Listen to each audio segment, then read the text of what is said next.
خير الدين بربروسا يعرف بأمير البحار، وهو أحد أكبر قادة الأساطيل العثمانية وأحد رموز الجهاد البحري. عينه السلطان سليمان القانوني كقائد عام لجميع الأساطيل، فهو مجاهد بحري اشتهر مع أخيه عروج بغزواته البحرية في سواحل اليونان وإسبانيا وإيطاليا، وانتزع مدينة الجزائر من إسبانيا وجعلها تحت سيادة الدولة العثمانية، كما غزا تونس سنة 1534 ميلاديا واستولى عليها لحساب العثمانيين. واسمه الأصلي هو خضر بن يعقوب، ولقبه خير الدين باشا، بينما عرف لدى الأوروبيين ببربروسا وتعني ذو اللحية الحمراء. ولد خير الدين بربروسا في جزيرة لسبوس في اليونان، وكان الأصغر في 4 إخوة: إسحاق وعروج وإلياس ومحمد. والده هو يعقوب وهو انكشاري من فاردار، أما والدته فهي كاتالين المسيحية، وقيل إنها كانت أرملة قيس. وقد كان خير الدين وأخوه عروج نصرانيان ويعملان في القرصنة البحرية، ثم هداهما الله إلى الإسلام فأسلما، ودخلا في خدمة السلطان محمد الحفصي في تونس، وكانا يعترضان السفن النصرانية ويأخذان ما فيها ويبيعان ركابها وملاحيها رقيقا. وقد أرسلا للسلطان العثماني سليم الأول، أرسلا له إحدى السفن التي أسروها فقبلها منهما وأجزل لهما العطاء. وعمل الإخوة الأربعة كبحارة ومقاتلين في البحر المتوسط ضد قراصنة فرسان القديس يوحنا المتمركزين في جزيرة رودس.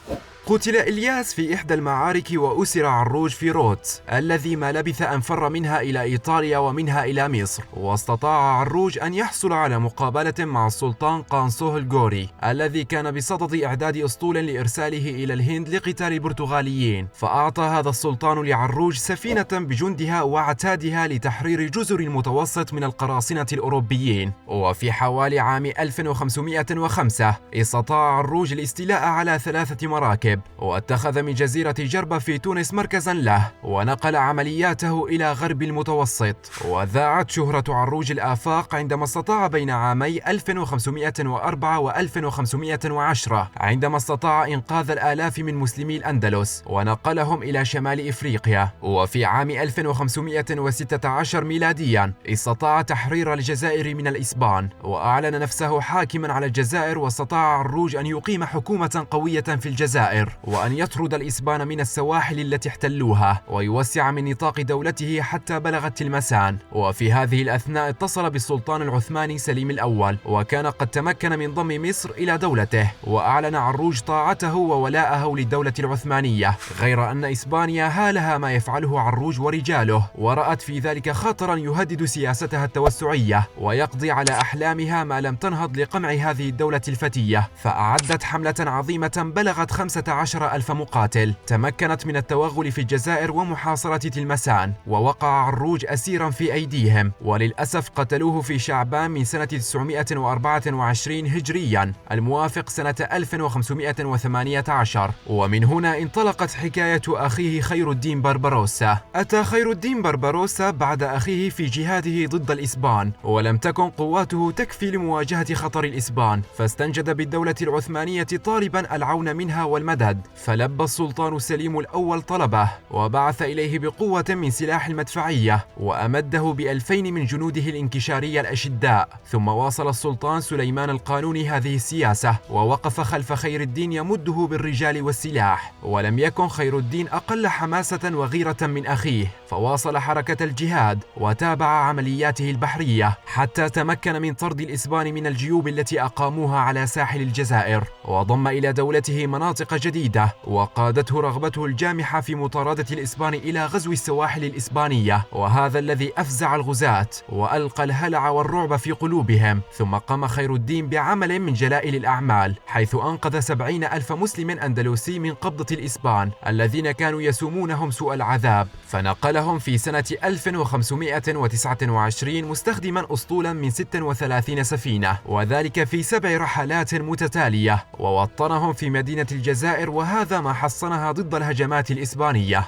قام السلطان سليمان القانوني باستدعاء خير الدين بربروسا إليه في اسطنبول، وعهد إليه بإعادة تنظيم الأسطول والإشراف على بناء عدد من سفنه، ثم وكل إليه مهمة ضم تونس إلى الدولة العثمانية قبل أن يتمكن السلطان الإسباني شارل الخامس من الاستيلاء عليها، وكانت ذات أهمية كبيرة لموقعها المتوسط في السيطرة على الملاحة في حوض البحر المتوسط. فغادر خير الدين العاصمة العثمانية على رأس 80 سفينة و8,000 جندي، واتجه إلى تونس، ونجح في القضاء على الدولة الحفصية التي كانت تحكم تونس، وأعلن تبعيتها للدولة العثمانية في سنة 1534. أثار هذا النصر شارل الخامس وزاده حنقا، ورأى فيه تهديدا للمواصلات البحرية التي تربط بين إيطاليا وإسبانيا، ورأى فيه انتصارا للإسلام وتشجيعا لمجاهدي شمال إفريقيا على مواصلة الهجوم على السواحل الإسبانية واستنفاذ المسلمين الأندلسيين،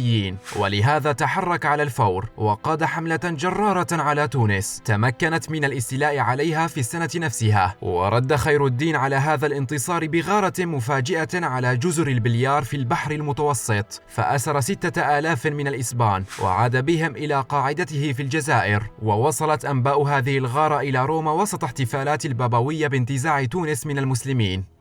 أراد السلطان سليمان القانوني مكافأة خير الدين على جهوده وخدماته للإسلام، فعينه قائدا عاما للأسطول العثماني، وجعل ابنه حسن باشا واليا على الجزائر، الذي واصل جهود أبيه في مهاجمة الإسبانيين في غرب البحر المتوسط. وقاد خير الدين بربروسا عدة حملات بحرية موفقة، كان من أشهرها انتصاره العظيم في معركة بروز بالبحر المتوسط، فقد كانت معركة هائلة تداعت لها أوروبا استجابة لنداء البابا في روما، فتكون تحالف صليبي من 600 سفينة تحمل نحو 60,000 جندي، ويقوده قائد بحري من أعظم قادة البحر في أوروبا وهو أندريا دوريا. وتألفت القوات العثمانية من 122 سفينة تحمل 22,000 جنديا فقط، والتقى الأسطولان في بروز في 4 من جمادى الأولى في سنة 1538، وفاجأ خير الدين خصمه قبل أن يأخذ أهبته للقتال، فتفرقت سفنه من هول الصدمة، وهرب القائد الأوروبي من ميدان المعركة، والتي لم تستمر أكثر من 5 ساعات. تمكن في نهايتها خير الدين بربروسا من حسم المعركة لصالحه، وقد أثار هذا النصر الفزع والهلع في أوروبا، وأعاد للبحرية العثمانية هيبتها في البحر المتوسط، في الوقت الذي استقبل فيه السلطان سليمان القانوني أنباء النصر بفرحة غامرة، وأمر بإقامة الاحتفالات في جميع أنحاء دولته.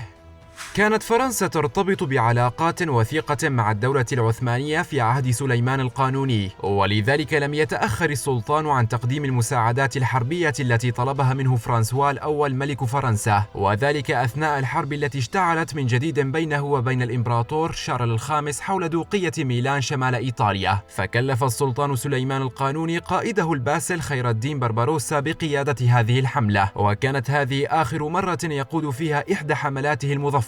فغادر إسطنبول في عام 1543 على رأس قوة بحرية كبيرة استولت وهي في طريقها إلى فرنسا على عدة جزر تابعة لصقلية، ثم استولت على ميناء أوستيا الإيطالي، وواصلت سيرها حتى دخلت ميناء طولون قاعدة البحرية الفرنسية في البحر المتوسط، ورفعت السفينة الفرنسية المستقبلة لهم الأعلام العثمانية. ودخل الأسطول الفرنسي المكون من 44 قطعة تحت إمرة خير الدين بربروسا، وتحرك الأسطولان إلى ميناء نيس، ونجحا في استعادة الميناء الفرنسي في عام 1543. ونظرا للعلاقة الحسنة التي كانت تربط السلطان سليمان القانوني بفرانسوا الأول، فقد تم عقد معاهدة بين الدولتين بعد استعادة ميناء نيس تنازلت فيها فرنسا عن ميناء طولون الفرنسي برضاها للإدارة العثمانية، وتحول الميناء الحربي لفرنسا إلى قاعدة حربية إسلامية للدولة العثمانية التي كانت في حاجة ماسة له، حيث كان الأسطول العثماني يهاجم في غير هوادة الأهداف العسكرية الإسبانية التي كانت تهدد دول المغرب الإسلامي والملاحة في البحر المتوسط. وفي الفترة التي تم فيها تسليم ميناء طولون إلى الدولة العثمانية، أخلي الثغر الفرنسي من جميع سكانه بأوامر من الحكومة الفرنسية، وتحول إلى مدينة